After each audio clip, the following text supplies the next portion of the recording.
In the village of Okla, where gossip traveled faster than thunder and secrets never stayed buried long, there lived a man named Timi Arowolo. He was the kind of man you'd greet out of habit, not affection. He had no wife, no children, no great story to tell. Just a crooked smile, an old radio, and a guava tree behind his house that his late father planted when he was born. One night, the skies tore open. Not with rain, but with that kind of lightning the elders called spirit thunder.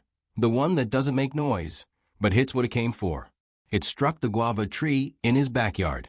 The next morning, the entire village expected to see it burn down, reduced to ash and smoke. But instead of ashes, Timi found something that made his knees shake. The tree was standing tall, greener than ever. But what grew from its branches were no longer guavas. Hanging like ripe fruit were crisp, folded $100 bills. Real money, not naira, not plain notes. Dollars, smooth, perfect, glowing under the sun like blessings. He thought he was hallucinating. He touched one. It hummed like it was alive. He plucked one. Another began to grow in its place. He didn't tell anyone. He locked his gate, pulled his wrapper tight, and sat under the tree for 4 days without speaking. On the 5th day, he traveled to the next town and used one bill to buy meat pie and malt. It worked. That was the beginning of his blessing, or his curse. He started small, replaced his rusted zinc with imported roofing, bought new clothes, gave the church offering that made the pastor speak in tongues.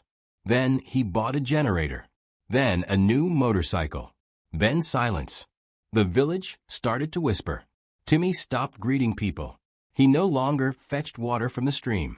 His laughter became rare, dry, strange. He started wearing white all the time and claimed it helped him reflect the light of heaven. No one knew where his money was coming from. The guesses began. Some said he joined a Yahoo cult. Others said he bathed in grave dirt. A few swore he buried his mother upside down. Then people started going missing. First a goat. Then a boy who went to pluck mangoes behind Timi's house. Then 2 members of the village church who came to collect offerings. One by one, they disappeared like mist. The only pattern was this. Each time someone vanished, the tree grew fuller, wider, darker. The dollars changed too, no longer fresh and green, but aged, marked, some with red stains along the corners, like blood someone tried to wipe off. Still, no one could accuse Timi. He didn't invite anyone. He didn't speak. He just sat by the tree, watching, breathing, whispering. One night, Baba Ifan, the oldest man in the village, old enough to remember the time before tarmac roads, visited him. He didn't knock. He just sat under the tree. When Timi came out, Baba Ifan said, "I've seen this tree before, in my dream. But in that dream, it grew heads, not fruit." Timi didn't respond. The old man leaned closer and whispered, "What you pluck, you must repay, even if the tree does not ask for it today." Timi simply turned away and whispered something to the tree, in a language no one had ever heard him speak.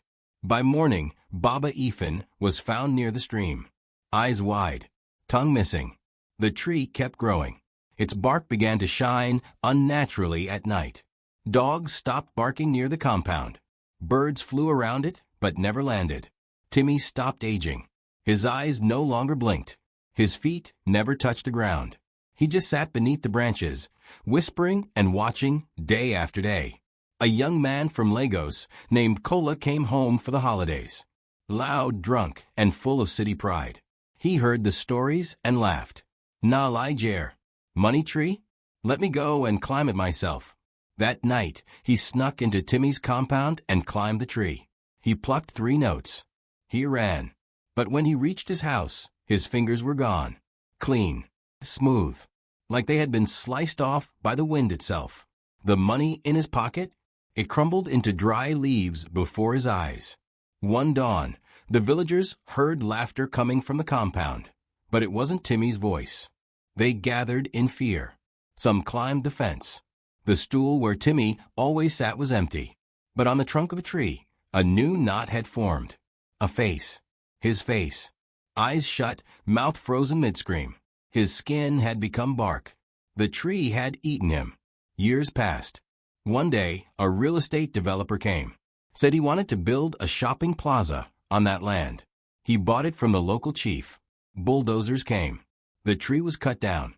They burned the stump. They laughed when the villagers warned them. The next week, one of the workers went to the hospital complaining of stomach pain. During surgery, the doctor found a folded $100 bill in his intestines. No cut, no blood, just the note, still warm.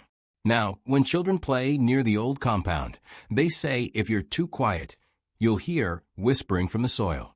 The villagers call it cursed land. But some outsiders still go there, looking for a branch, a seed, anything. Because greed is louder than memory. And they always forget the lesson. If money grows where fruit should be, don't pluck. Don't smell. Don't stare. Because some riches fall from heaven. But others climb up from below.